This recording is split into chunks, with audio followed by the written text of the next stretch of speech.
ஆண்டவராகிய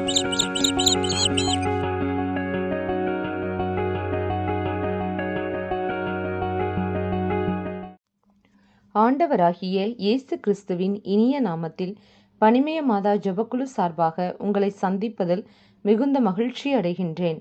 நாம் இன்று தியானிக்க எடுத்திருக்கும் திருவசனம் இனிமைமிகு பாடல் அதிகாரம் 2 இறைவசனம் 6.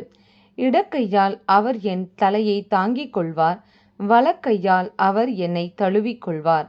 நாம் தியானிப்போமா? கிறிஸ்து இயேசுவின் அன்பிற்குரிய சகோதர சகோதரிகளை, கிறிஸ்து இயேசுவின் அன்பும் சமாதானமும் உங்களோடு என்றும் இருப்பதாக. கிறிஸ்து இயேசுவுக்குள் பிரியமானவர்களே, கிறிஸ்து தமது அன்பின் கயிறுகளால் நம்மை இழுத்து அரவணைக்கிற தகப்பன். அவர் நம்மேல் நோக்கமாயிருக்கிறார். அவருடைய இடது கையால் நம்மை தாங்கிக் கொள்கிறார். எந்நிலையிலும் எந்த சூழ்நிலையிலும் அவர் நம்மை பாதுகாக்கிறார். நமக்கு அரணும் கோட்டையுமாய் அவர் இருக்கிறார். நாம் அவருடைய அரவணைப்பில் இருக்கும்போது நமக்கு எதிரான எந்த ஆயுதமும் வாய்க்காது போக பண்ணிடுவார். மேலும் அவரது வலது கையால் நம்மை ஆசிர்வதித்து இதுதான் வழி என்று நம்மை போதித்து வழி நடத்துவார். நம்மை ஆவிக்குரிய ஆசிர்வாதங்களினாலும் உலக ஆசிர்வாதங்களினாலும் நம்மை நிரப்பி யாபேசின் எல்லையை விரிவாக்கினது போல நமது எல்லையையும் விரிவாக்குவார்.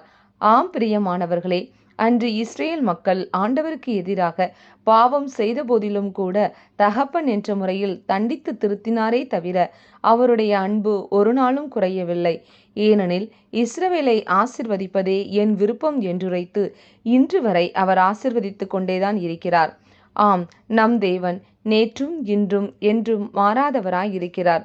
எனவேதான் தந்தையாம் கடவுள் தம் ஒரே மகனையும் அளிக்கும் அளவிற்கு இந்த உலகின் மேல் அன்பு கூர்ந்தார்.